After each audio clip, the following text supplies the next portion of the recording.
Hello, children. Welcome back to your science class. I hope all of you are safe and sound and you did your holiday homework.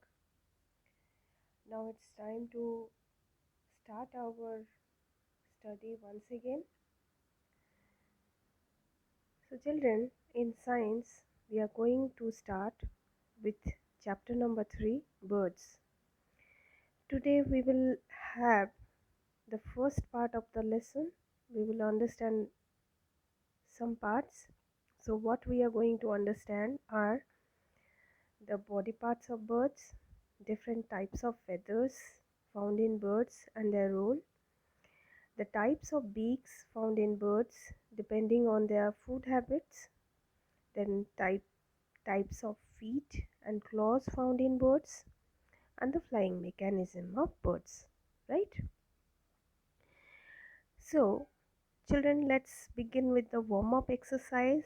Here you can see four pictures are given and you are asked to write the name of these birds by identifying them. Okay, so can you guess which birds are they? Yes, the first one is parrot, second one is peacock, then ostrich, and the last one is duck.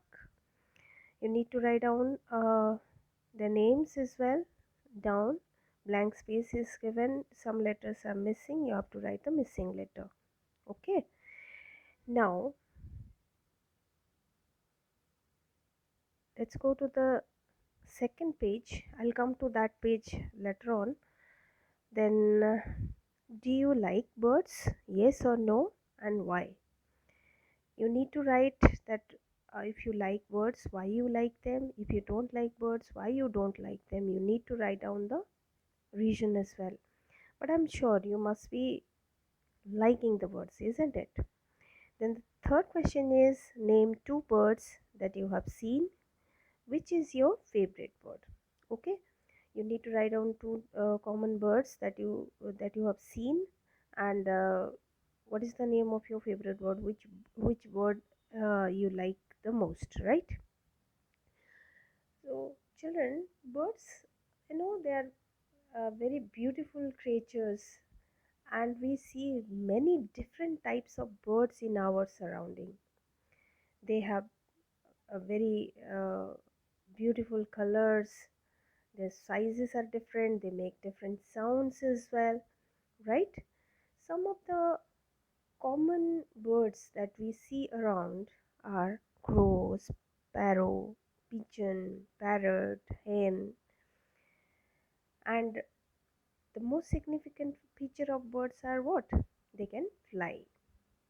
Okay, but there are some birds which cannot fly as well, like penguin, ostrich, emu. Okay, now children, let's understand what is unique in birds, what because of what they can fly, and apart from that, what are the other body parts found in birds. Okay, now let's get back to this picture. Okay, I have taken this from your book.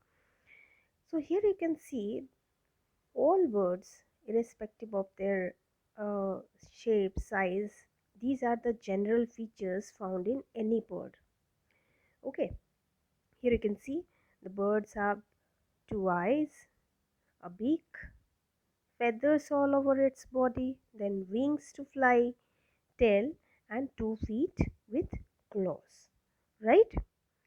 Now we will understand all these body parts one by one. Let's begin with feathers first. Okay? Feathers of birds are of different colors. They, because of which we are able to what differentiate between different birds, isn't it? Because all of them are of different colors, and that is because of their feathers. Now children, these feathers are of three different types. All the birds are having three different types of feathers. One is body feather, second one is down feather, and the third one is flight feather. Now the body feather is the feather which covers the bird's entire body. The down feathers are small, soft and fluffy feathers.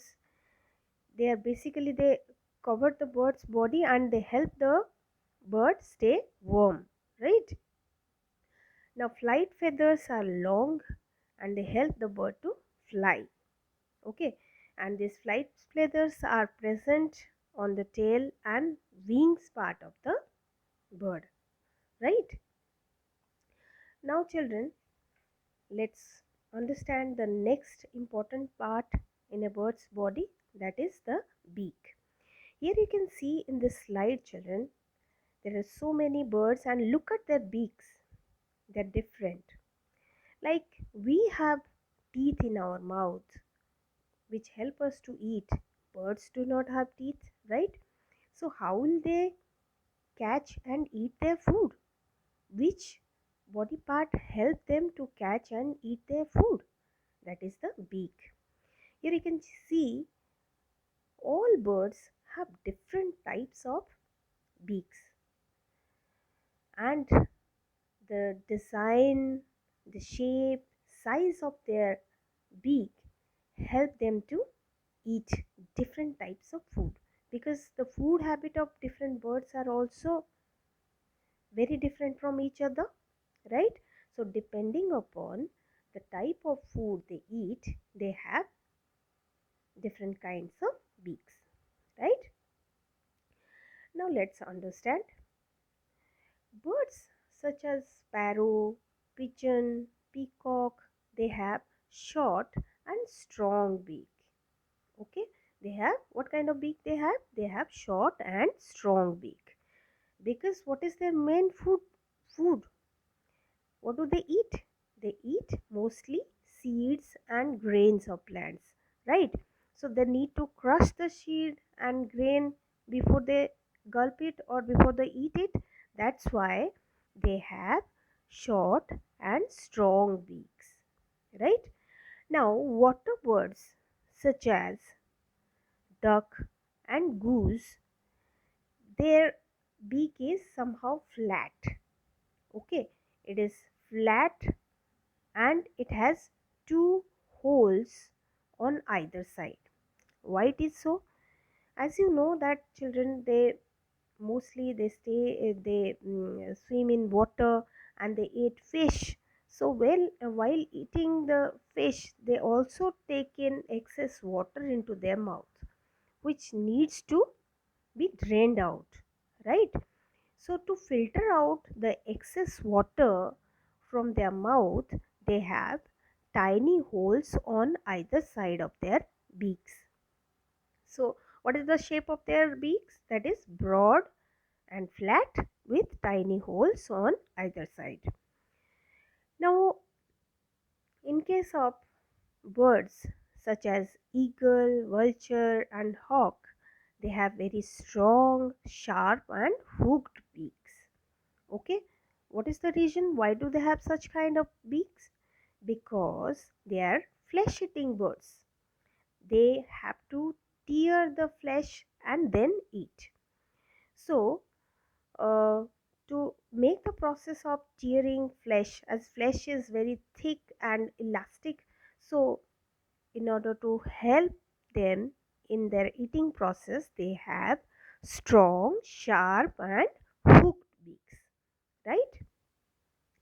Now some birds like hummingbirds and your sunbird, they have long and pointed beak. Have you seen hummingbird ever? They are mostly found in areas which are filled with flowers, right? Because the food they eat is nectar. They suck nectar from flowers, and nectar is present deep inside the flower, isn't it? So in order to reach the nectar, birds like sunbird and hummingbird, they have long and pointed beaks, so that their beak can reach the nectar and they can suck it easily, right? Now parrot, have you seen parrot? Yes, parrot has short and curved beak. Why? Because they eat what? Nuts and seeds. They need to crack open the nuts. That's why they have short and curved beaks which help them to hold the seed or hold the nut and crack it open. Similarly, woodpecker has strong, pointed and chisel shaped beak because they make holes in tree trunk and pull out the insect. Okay, they eat the insect which lives under the bark of tree. That's why uh, their beak is pointed and chisel shaped so that they can break open, they can make holes on the tree to pull out the insect from within, right? Now kingfishers and cranes, they have spear shaped beaks, okay, and that is specially designed for the process of fishing because they fly over the water surface, and whenever they see any fish they dive in and just with their pointed sharp spear shaped beaks they what they just catch hold of the fish, right? That's why their beaks are spear shaped. Now children, uh, after feather and beaks, then the next most important part present in a bird's body is its feet and claws, because with the help of their feet they catch hold of their prey, right? And the feet also help them to walk, hop or swim, whatever they do it is helpful to them. Again children, different types of birds have different types of feet and claws. They are not same in all birds, they are different from each other. Now on the basis of their food habit and their claws and feet, birds are named in different ways. I would like to show you something, then I will come to the lesson, right? Here you can see children, I have written the name of some birds and why they are told so. It is also given in the definition and the example that in case of which type of bird you will find those feet and claws is given. Okay, the first one you could see is perching bird. Now perching birds means what? Perching birds are those which rest on the branches or wires using their claws. You must have seen that birds like crow, pigeon, sparrow, they can sit on the thin electric wire, or they can sit on your roof, or in your on your balconies or on any tree trunk. Okay, so such birds which can rest on these places, they are called as perching birds. For example, crow, pigeon and sparrow. Then flesh eating birds. Flesh eating birds means what? Birds which eat flesh, like your eagle, vulture, hawk. You already know that. Okay. Then your wedding bird. Wedding bird means what? Wedding birds are those who have long legs. Okay, the length of their legs are longer than in proportion to their body. Okay, they have long leg birds as to walk on the water surface to catch fish. Okay, then scratching birds are those who use their claws to dig and scratch the ground to find out worms to eat, right? Now climbing birds are those who can climb, catch hold of the tree trunk and can climb up. Swimming birds are those which can swim in water. All birds cannot swim in water, right? There are those water birds or aquatic birds, they have specially designed feet which help them to swim in water. What is the special designing? They have waved feet. That means their toes are joined with the help of thin skin, okay, and making it a waved feet with which they can swim in water, like your duck and swan. Now let's get back to your lesson. Okay, here you can see perching birds like pigeon, sparrow, crow have three toes in front and one toe at a at the back. So they have total 4 toes, out of which 3 toes are in front and one toe is at the back. And it helps the perching bird to catch hold of the surface on which they rest or sit. Okay. Now, in case of flesh-eating birds such as eagle, vulture, and owl, they have sharp and curved claws. Okay, all their claws, they are sharp and they are curved as well. And such sharp and curved claws are called as talons. Remember this, children. Sharp and curved claws are called as talons, and they are found in case of flesh-eating birds such as eagle, vulture, and owl. Right? It helps them to catch hold of the food. Okay. Now next is your scratching bird. Scratching bird means those which have specially designed claws to dig and scratch the ground to find out worms, because worms are their main food, main source of food. Can you name one scratching bird? Yes, children. That is hen. You must have seen that hen always pecks on the ground to find out something. So they just with their feet, with their claws, they scratch the ground, they dig the ground a bit to find out small worms hidden in the soil to eat. Right? Now climbing birds such as woodpecker and parrot, they use their toes to climb trees. Okay, they have 2 toes on the front and 2 toes at the back. So climbing birds, they need to climb up on the tree trunk. That's why their toes are specially designed. They have 2 toes towards the front and 2 toes towards the back, so that they can have a good grip while climbing on a tree trunk, right? Now, wading birds such as herons and cranes have long legs with spread out toes. So, in case of wading birds, the toes are spread out in all direction, because as I told you that they have long legs. These spread out toes give optimum balance to their body because they are walking on the water surface to find out their food item. That's why wading birds such as herons and cranes have long legs with spread out toes. So wading birds have spread out toes, right? Now swimming birds such as ducks and swans, they have webbed feet.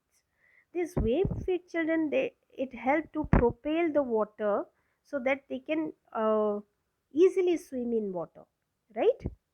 These characteristics are very important. You try to understand what kind of feet and claw is found in which type of bird and what is its purpose, right? Here you can see in this slide I have given you the arrangement of toes in different types of birds. Okay, so that you can have a clear idea. Now after this, children, what we are going to learn is how do birds fly. Now you have understood about feathers in bird, different types of beaks, then their what their feet and claws. Now the next thing is, how do birds fly? Can you tell me how do they fly? Birds fly using their wings. Yes, and the wings are, they are covered with feathers. Okay, now let's understand the mechanism or the process. How do they fly? There are certain things which are helpful for a bird in flying. Let's understand them. The first thing is the shape of a bird's body. Do you find out any particular pattern in its body, the entire body? Yes, it is boat shaped. The boat shaped body of birds help them to move fast through the air. Okay, so when they have a boat shaped body, it is helpful for them to carry them through the air. Okay, So this is one thing, and the second thing is the tail of the birds. The tail of the birds help it to change the direction. So which part of a bird's body help it to change the direction while flying? Its tail. Remember this. Then the third thing is the bones of the birds are hollow. Hollow means what? There is nothing inside. That's why they are light. Birds have hollow bones to keep their bodies light so that they can easily fly, right? And they have strong flight muscles connected to their wings. Their wings are wings are connected to their body with the help of very strong flight muscles. These flight muscles help the bird to flap its wings in the upward and downward motion so that the bird can fly. The upward movement of those wings are called as upstroke, and the downward movement of the wing is called as downstroke. So what do you understand, children? What are the four important things for a bird to fly? That the birds have a boat shaped body which help them to move fast through the air, the tail of the bird which help it to change the direction, then the bones of the birds are hollow to keep their bodies light, and the fourth thing is they have strong flight muscles connected to their wings with the help of which they can flap their wings in upward and downward direction. Okay, so for today, children, you I'm going to wrap up the lesson over here. Okay, you read till this and try to understand all the parts in details. Okay, and some instructions I have given for you. You need to read the chapter thoroughly, write the keywords in your notebook. Okay, draw the diagram of a bird and you need to label it. The diagram is given in on page number 37. Otherwise I have given it separately in these slides if you search for it. Then draw the feathers, all three types of feathers you need to draw: body feather, down feather, flight feather, and you need to write down what are their functions. Okay, uh, then complete the recall portion. It is given in your book on page number 39. You need to complete that in your book itself. After reading about the beak part, you can do this. Match the following columns, they are given on page number 39. Okay, so children, I'll discuss the rest part of the chapter in the next class. Till then, you read and understand the chapter. Okay, thank you so much.